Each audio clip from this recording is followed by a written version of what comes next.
Chandigarh police के operation cell ने हाल ही में 2 इंटरनेशनल ड्रग सप्लायर गैंग्स का पर्दाफाश किया है, जिसमें से एक इंटरनेशनल ड्रग सप्लायर गैंग का जो कनेक्ट है वो पाकिस्तानी एजेंसी ISI से भी है और ड्रोन्स के द्वारा ये ड्रग की सप्लाई करते हैं और हवाला के थ्रू उनका पैसा मूव होता है।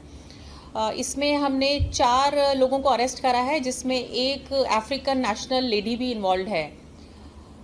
इन दोनों केसेस में जो हमारा इंटरनेशनल ड्रग स्कैम है, सबसे पहले हमने एक आकाशदीप alias आकाश को पकड़ा था, जिसके पास से हमें करीबन 300 ग्राम हीरोइन बरामद हुई और ये चंडीगढ़ और पंजाब के एरिया में ड्रग्स की सप्लाई करता है।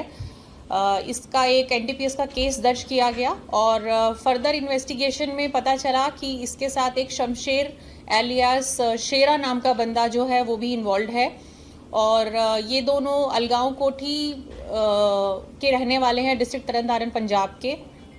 फर्दर इन्वेस्टिगेशन में हमारी टीम्स ने रेड करी और जो शेरा है उसको काफ़ी जद्दोजहद के बाद अरेस्ट किया और उसकी फर्दर इन्वेस्टिगेशन में हमें उसके पास से एक मोबाइल बरामद हुआ, जिसमें ड्रग सप्लाई के नेटवर्क की डिटेल्स हमें मिली और इसके इन्वेस्टिगेशन के दौरान हमें ये पता चला कि शेरा जो है अपने कज़न ब्रदर गुरलाल alias लाला के साथ मिलके काम करता है।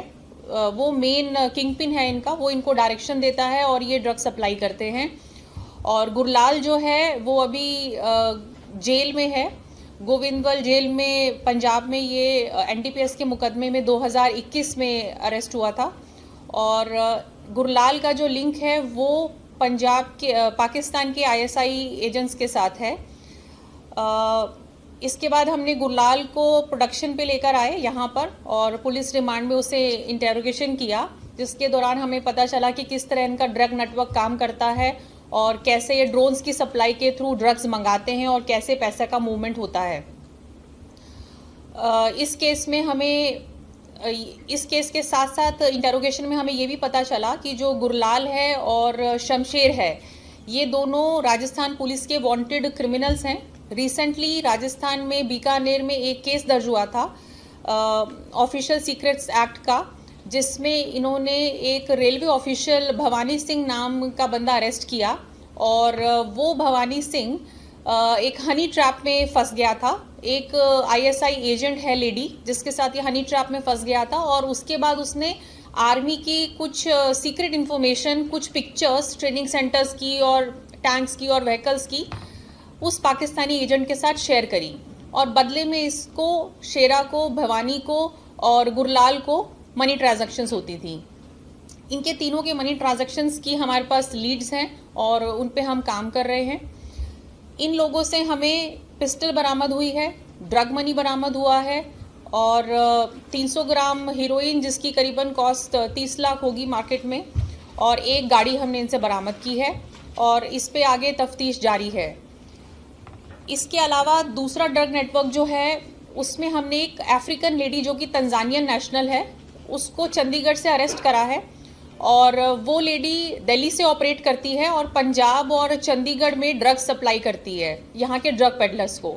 उसके पास से हमें 100 कोकीन बॉल्स की बरामदगी हुई है और इस लेडी का पुराना रिकॉर्ड है। 2018 में इसके ऊपर NDPS का एक मुकदमा पंजाब में दर्ज हुआ है, उसमें इसे 10 साल की सज़ा हुई थी और ये बेल पर अभी बाहर है और फिर से ये वही ड्रग सप्लाई के बिजनेस में काम कर रही है।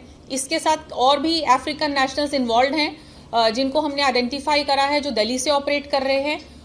हालांकि वो अभी भागे हुए हैं और हमारी टीम्स उन पे काम कर रही हैं।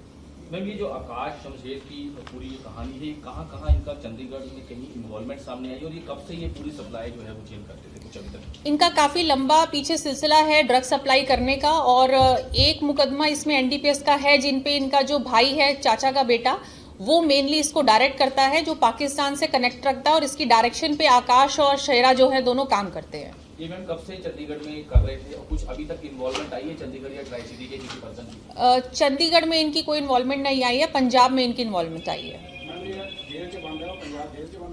हाँ जी, पंजाब जेल में बंद है। वो जेल से रैकेट चला रहा था।